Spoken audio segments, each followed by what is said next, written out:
ओडिशारे बन्या विपन्नଙ୍କ ପାଇଁ ଆସୁଥିବା ସହାୟତା ଏବେ ଲୁଟପାଟ ହେବାର ସନ୍ଦେହ ଘରକୁ ଆସିଲାଣି। ଦାତା ଦେଉଛି ଗ୍ରହିତା ପାଇବା ପୂର୍ବରୁ ବିତର୍କ କାହିଁକି ହିସାବ ଦେଉନାହାନ୍ତି? ତେବେ ଏଠି ସନ୍ଦେହର ଝଲକ ଦୃଶ୍ୟମାନ ହେଉଥିବାରୁ ଆମେ ଏ ପ୍ରଶ୍ନ ଉଠାଉଛୁ। ଓଡ଼ିଶାରେ ବନ୍ୟାର ହାହାକାର ବିକଳ ଚିତ୍କାର ଶୁଭୁଥିବା ବେଳେ ଅନେକ ଲୋକ ନିଜର ପରିଜନଙ୍କୁ ହରାଇ ବାସଗୃହ ହରାଇ ଧନ ଜୀବନ ହରାଇ ନିଃସ୍ୱ ହୋଇ ବସିଛନ୍ତି। ତେବେ ଏହି ସମୟରେ ରେଡ୍ କ୍ରସ୍ ଏବଂ ଏନ୍ଜିଓ ଭଳି ଅନେକ ସଂସ୍ଥା ଲୋକମାନଙ୍କୁ ସହାୟତାର ହାତ ବଢ଼ାଇଛନ୍ତି। ଛତା କମଳ ଲୁଗା ପଲିଥିନ୍ ଜରି ଖାଦ୍ୟ ଇତ୍ୟାଦି ବିପନ୍ନମାନଙ୍କ ପାଇଁ ଆସିବାରେ ଲାଗିଲାଣି। କିନ୍ତୁ ଏହି ସମୟରେ ଏହାକୁ ବିତରଣ କରିବା ପାଇଁ କିଛି ବ୍ୟକ୍ତି ତତ୍ପର ହେଉଥିବା ସମୟରେ ସେମାନେ ସନ୍ଦେହ ଘରକୁ ଆସିଲେଣି।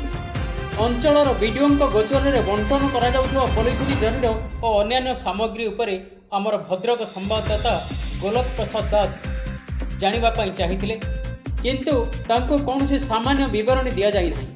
ଏଥିରେ ବିଡିଓ ମଧ୍ୟ ପକ୍ଷ ରଖି କହିଛନ୍ତି, ତମେ ଅଫିସ ଆସ, ତେବେ ଯେଉଁ ସ୍ଥାନକୁ ସହାୟତା ଆସୁଛି ତାହା ବିଷୟରେ ଜାଣିବାର ଅସୁବିଧା କେଉଁଠି ରହିଲା ତାହା ବୁଝା ପଡ଼ୁନାହିଁ।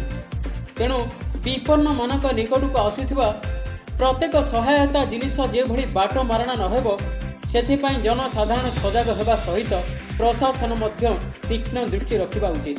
Bureau report, Onkar news Odia.